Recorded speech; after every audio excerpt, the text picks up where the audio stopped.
आइए chapter number 7 and the last chapter of OM, लगभग 1 घंटा होते आ रहा है। चलिए एक पार्ट है मेंटेनेंस के बारे में, दूसरा पार्ट है स्पेयर पार्ट्स के बारे में। पहले मेंटेनेंस को डिस्कस करेंगे।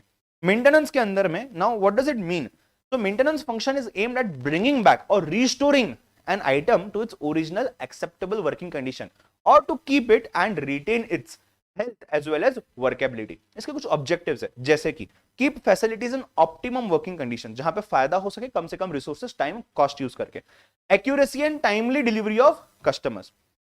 Keep the down time at minimum, कम से कम ब्रेकडाउन होनी चाहिए, कम से कम टाइम मशीन बंद होनी चाहिए।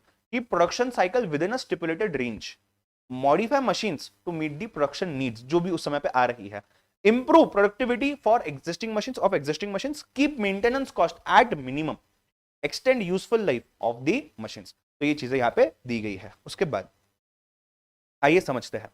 अगला पॉइंट देखिएगा ध्यान से, अगला पॉइंट देखिएगा ध्यान से।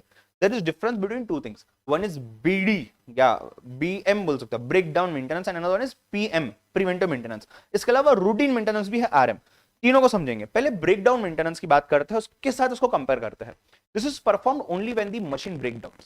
This is performed as a routine, जब जब वो कैलेंडर के हिसाब से बेस्ड है। ये टाइम के हिसाब से ट्रिगर होता है, टाइम होने पे हम उसको प्रिवेंटिव मेंटेनेंस करेंगे। ये जब तक डाउन टाइम नहीं होता, जब तक ब्रेकडाउन नहीं होती मशीन, तब तक हम इसको यूज नहीं करेंगे। Lowers overall cost of non critical machines, not critical, non critical. Critical को तो खर्चा लगेगा। Minimises preventive maintenance cost on non essential, जिस पे जरूरी नहीं है। Extends lifeline of the asset, obvious सी बात है। ब्रेकडाउन रिड्यूस करेगा। लार्ज स्केल रिपेयर्स बहुत कम हो जाएंगे और स्टैंड बाय मशीन्स भी कम लगेंगे। हम पढ़ेंगे स्टैंड बाय क्या है, स्पेयर्स भी कम लगेंगे। This can't be used for many types of machines, specially safety tools. वहां तो ये यूज ही नहीं कर सकते, बिकॉज वो तो ब्रेकडाउन तब होगा, और ब्रेकडाउन जब होगा तब हमें उसको यूज करना, तो हम यूज भी नहीं कर पाएंगे शायद।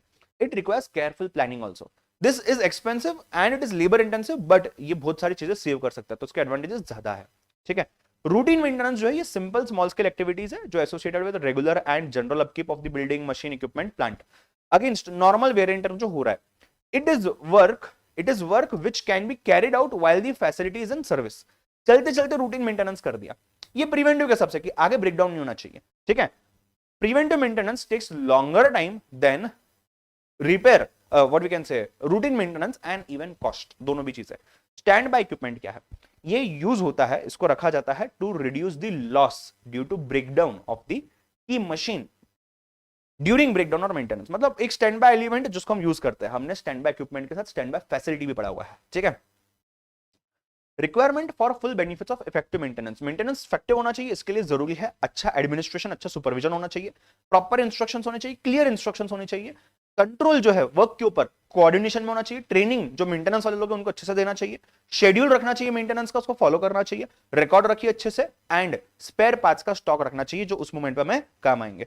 What are the rules for proper control? देखो यहाँ पे प्रॉपर कंट्रोल की बात की थी ना, इन कोऑर्डिनेशन, उसके रूल्स क्या है? पहला, मेंटेनेंस का रिक्वेस्ट आना चाहिए, बाद में मेंटेनेंस करिए। दूसरा, मेंटेनेंस के स्टोर्स, स्पेयर पार्ट्स मेंटेन करिए। तीसरा, रिकॉर्ड्स रखिए आपने क्या मेंटेन किया हुआ है, क्या मेंटेन नहीं किया हुआ है, किस पे मेंटेनेंस का खर्चा कितना हुआ है। ठीक है।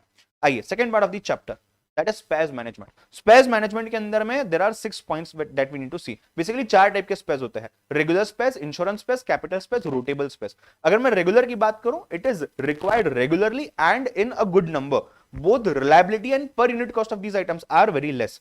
अगर उसको कंपेयर करता हूं इंश्योरेंस से, तो ये स्पेयर पार्ट है that you need to hold in your spare parts inventory that you would not expect to use in the normal time। बहुत मुश्किल से यूज होगा, बट अगर इसको यूज करने के लिए आपके पास वो you can say spare part available नहीं है, तो नुकसान बहुत ज्यादा सिग्निफिकेंट, बहुत ज्यादा सब्सटेंशियल हो सकता है।